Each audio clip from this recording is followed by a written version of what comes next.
Hi guys, welcome back to the shop. Joe here.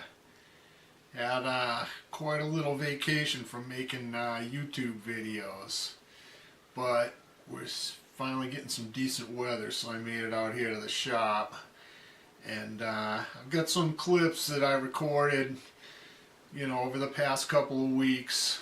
Got my first piece of viewer mail, thanks Wes, and did an oil change on the bike and some other little tidbits here and there.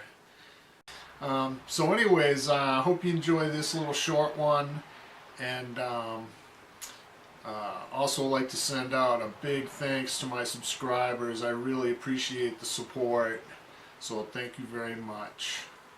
Okay, enjoy the video. People ask me where I get some of the steel and stuff that I make things out of in this shop. And of course, I bought some stuff from Enco and stuff from McMaster, but it will really behoove you as a hobby machinist to make some friends with people in industrial parks, because when you do that, they let you go dumpster diving, and that's where I've just come back from today. So what I've got here for absolutely nothing except a handshake is a bunch of solid round bar. This looks to be about 2 inches. This looks to be about 1.5 inches. This is I think 1018, except for this piece right here, which I think is 4140 or some kind of alloy. Got some little pieces of square stock, some split collars. These are what they call die bolts, which I got them because they were made out of alloy. This right here is some steel bar, square, and some round bar. That's a piece of 3-inch round bar right there in the center. And then some big stainless tubing. They were cutting rings out of it, but that's kind of cool. A bunch of aluminum, mostly thin wall tubing, and some plate, some round bar, some square. I think that's about 1.5 inch square bar. A armored thermocouple. Some structural tubing. And this thing here, this white thing, is a hunk of steel that weighs more than I do, man. I have trouble picking that up. It's probably like 80 pounds worth of steel. And then they threw this away too, which is like a 6 foot, maybe a 7, no, that's 8 feet. That's an 8-foot air cylinder. And it probably is toast, but this chrome rod here is an 8-foot hunk of 1045. So what we'll probably end up doing, I cannot for the life of me think what I'm going to do with this cylinder. I mean, there's nothing I can think of doing with it. So what I'll probably end up doing is taking it apart, salvaging this rod out of here, and then cutting this up into sections and melting it down. It's good aluminum. So yeah, that's where I get a lot of my stuff is, you go around to these factories and, you start talking to these people, and, pretty soon you're getting free junk off of them. So, that's today's haul. We will sort this out, put it in our stockpile, and I'm sure we won't use much of it for a while, but eventually we'll have this laying around to be hacking and whacking with. Well, Today we have our first viewer mail, and it comes to us from a viewer out in Huntsville, Texas, named Wes. He has a channel on YouTube. He has a couple of videos up there. One of them is of his new grizzly lathe. So we've been communicating on email. He saw my channel and he wanted to send me something. Told me it was a modified tool holder. So let's see what Wes sent us.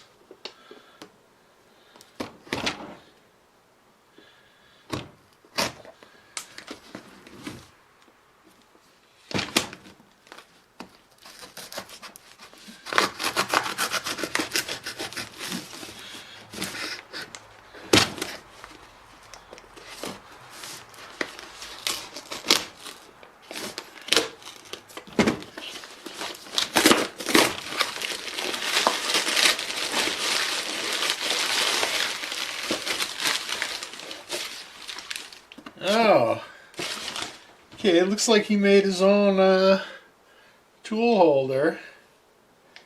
Did a pretty nice job on it too. What he says is this is a little bigger than your standard AXA. He says it'll take a 5/8 inch tool bit. So we'll give that a shot and see how it works out. So thank you, Wes. We'll definitely make use of this thing. Okay, so today we're going to do an oil change. This is what I had in it last year, and we're going to see how that looks coming out. I got about 4,000 miles on it. This is a different kind of, it's the same oil, but it's got molybdenum disulfide in it. So we'll see how that runs this year. So, bike's up on the center stand, and kill the ignition and take the key out, because you don't want this thing starting up, you know, with no oil in it. And we'll show you how to get it going after we drain it. I got a pan under it, and I got my 17mm wrench, and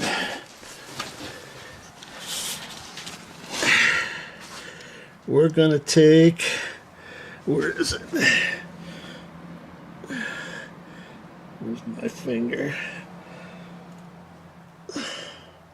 This bolt right here. It's a plug. We'll drain the oil into this pan, and then I gotta take the filter off too. So hang on. Okay, so she's coming out, and there's the plug. Now this plug has a magnet in it, which allows you to inspect to see if there's any metal sticking to it.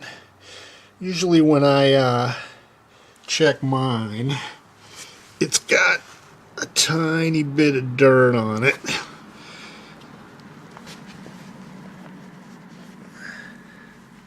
Like that. But nothing really horrible. You know, no big chunks, just a little dust. So we'll let this drain, and I'm going to go get the wrench to take off the oil filter. Okay, so this thing is still draining. I got my wrenches all set here, just waiting. Here's the oil filter, and I don't know, some people, they'll just say, oh, you know, throw the Fram in there or whatever. But okay, this bike is 1988 Honda. It's almost 30 years old. I never put anything in this bike that isn't what original equipment was. And it runs like a raped ape. It doesn't burn oil, it doesn't screw up, it just runs. So, you know, all I can say is I use the original stuff. Now, they soak you on this. I think the Fram filter somewhere around $6. This was like 10, okay? So for like $4, I'm going to go with what the people who designed this bike told me to use. Maybe a little weird, but this is what I do. You know, when it comes to engine parts and stuff. Now, I haven't really had to replace much, you know, maintenance-wise. You know, it's oil changes and spark plugs. I use the NGK spark plugs, the ones they spec. And, you know, I use Honda motor oil. I don't, you know, stick in like Quaker State. You know, keep in mind that the oil that lubricates the engine also flows through the transmission. So with all those gears and everything, you got a lot of shear force in there, and most motor oils aren't designed for that. You have to get motorcycle oil that has the extra additives that, you know, make it work good in a transmission as well as an engine. It's specially engineered for it. And, you know, it's the same thing with the shaft drive. You know, it takes special fluid to, you know, lube it. It's not just, you know, car differential gear lube. I know people put it in there, but with me, you know, I'm spending the extra and I'm putting in the Honda stuff. And all I can say is that other than air cleaners, tires, brakes, oil changes, batteries, what else? Oh, and coolant. I haven't had to touch this thing in 30 years. I haven't had to, like, take the engine out of it, split the cases, you know, do any crazy junk to it, just maintenance. So that's my tip to you, is if you have a metric bike, you are better off, at least with the maintenance products, going with what the manufacturers recommend and supply. Okay, so this is just almost done, and then we're going to take the filter off. Okay, and one other thing I'll pontificate on that a lot of people won't agree with me is people tell you warm up these bikes before you change the oil. But I don't do that. This bike's cold. And the reason for that is, why would I want to pump all the oil that's sitting down on the crankcase that I want to get out of this engine up into the heads and the lifters and all that other stuff that are inside of this thing? So I don't do that. I always change the oil cold. You know, it takes a little while or a little longer for it to drain out. You see that?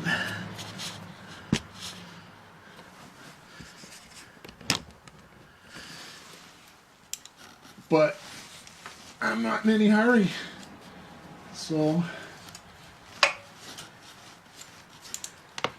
I made this wrench out of a regular oil filter wrench. I brazed on these sockets so I could just attach the wrench to it. You know, what they had in here before was just a square hole cut in the metal, and the ratchet, the head of it, was too big to fit on. So I just welded these on here, and that gives me the perfect extension to get the wrench on and, you know, swing it past the end of the filter and stuff. Okay, so we're down to drips here out of the crankcase, and unscrewing the oil filter. I know you probably can't see that.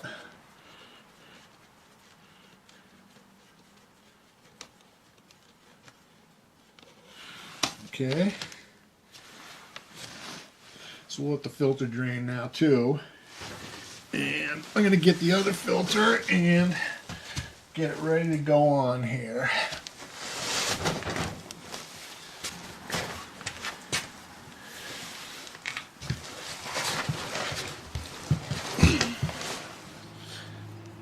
Genuine Honda. So what you do here is, it's got this gasket right here. Just take a little of the old oil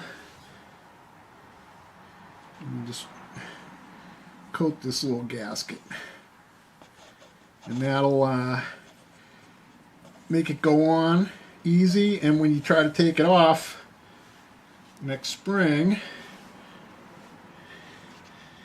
it won't be a problem.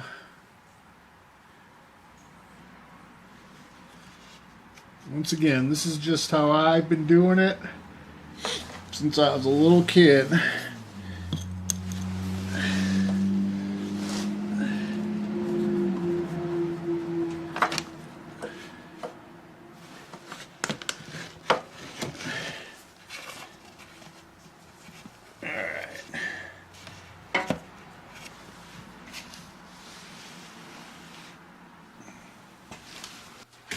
Okay, so this thing needs a crush washer on the little plug, and if you buy the one they sell at the store, it costs $6.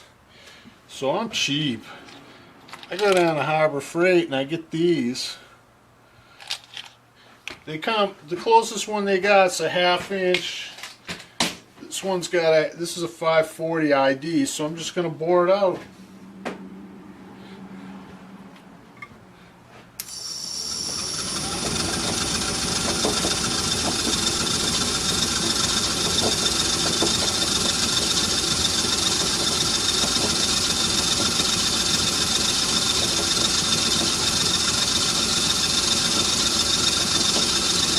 Okay, it's just touched.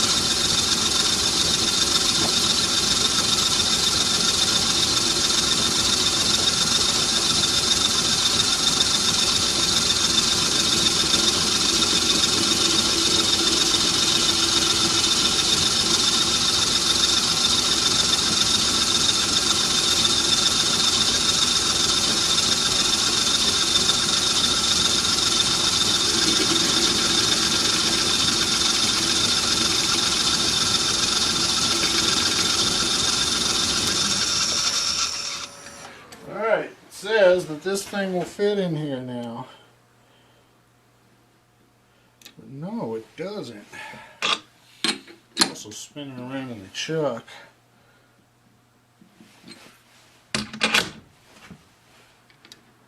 It's close.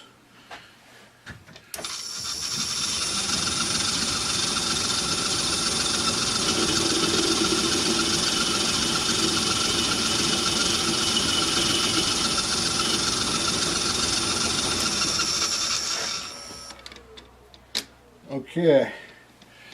Alright, so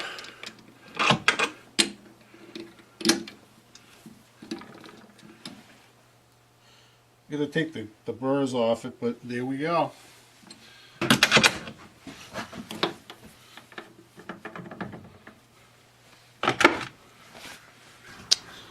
Okay, so there's our little homemade washer, copper crush washer on this plug. And she's ready to go back in. 17 millimeters.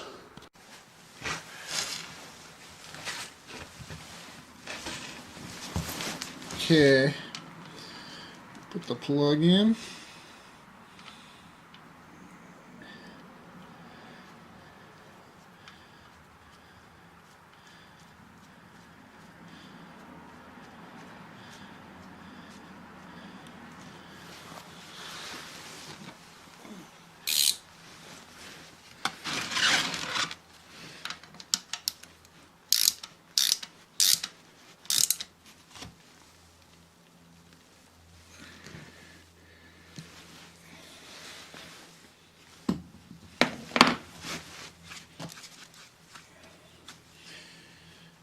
Alright.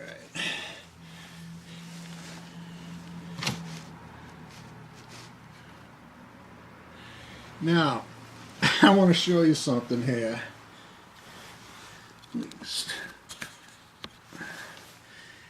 This is the O-ring seal like this from the old filter. Make sure you take this off. It sticks to the engine blocks about half the time. And if I didn't take this off of there and tried to screw this one on, it would leak. I have to drain the whole thing again to get this out of there. So there you go. Clean the flange.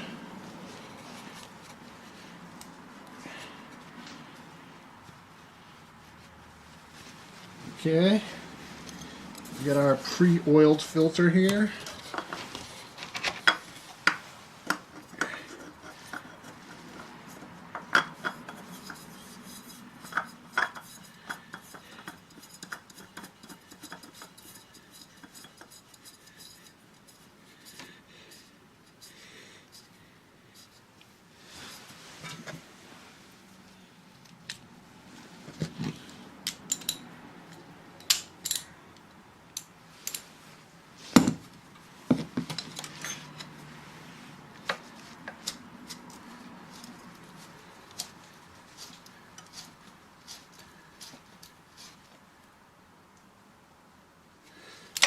That's all you need.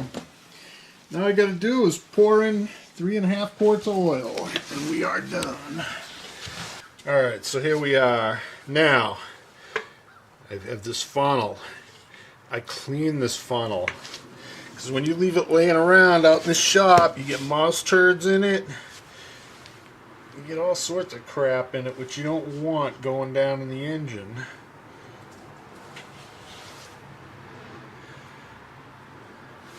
Okay, it's clean.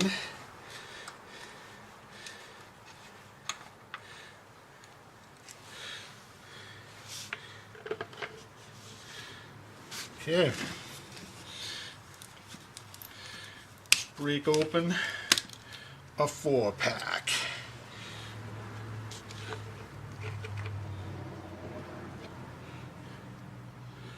Oh, you can't see much, can you?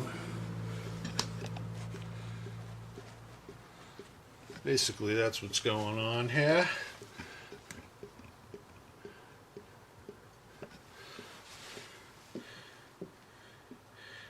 I know you'd rather look at the mighty Honda engine than me, so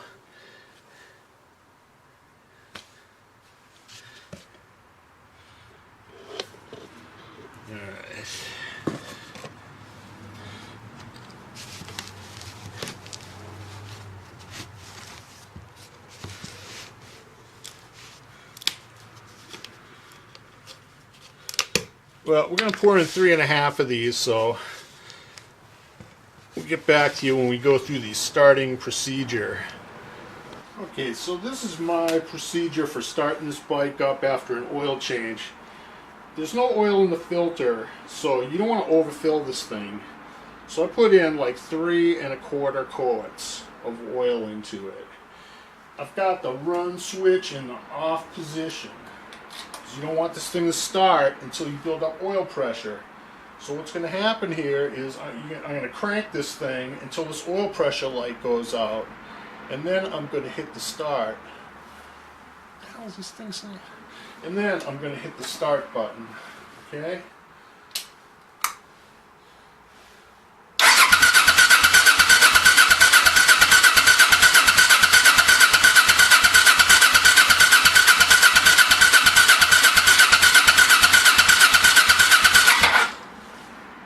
See, it takes a while to build it up. You do not want this thing starting up with no oil pressure.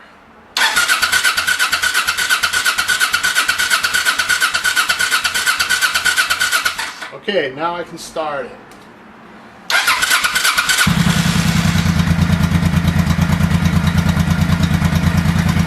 It's a little flooded, but it'll clear out.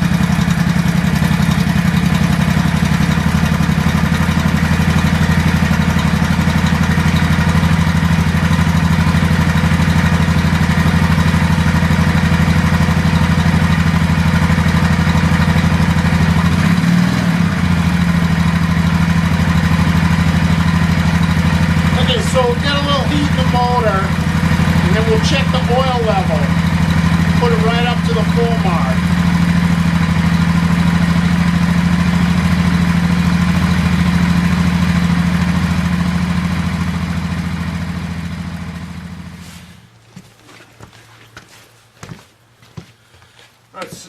so we got the motor heated up a little bit.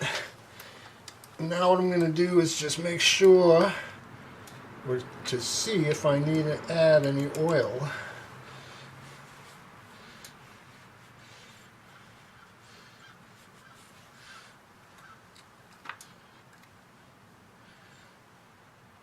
Okay, it's just barely on the dipstick, so we'll put a little more in.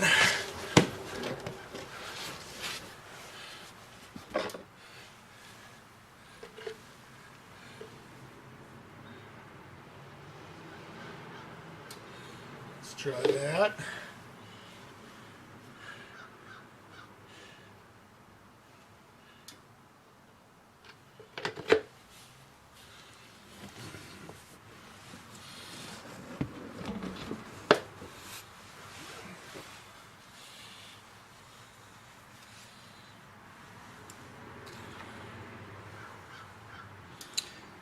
Alright, it's right in the middle of the friggin' range here. So there you go.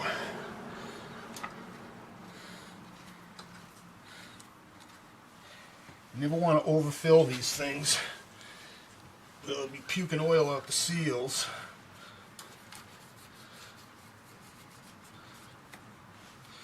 So that's how you do an oil change on a 1988 Honda Shadow. Okay, so ends another Doodads. But I have one more clip for you guys who stuck around till the bitter end. I was inspired to put this video up by one I saw on Chris B's channel, and I'll put the link below so you guys can watch it. Here's my considerably tamer version of the same thing, or a similar thing. So I hope you enjoy it. Thanks to my subscribers, I appreciate it. Here we go.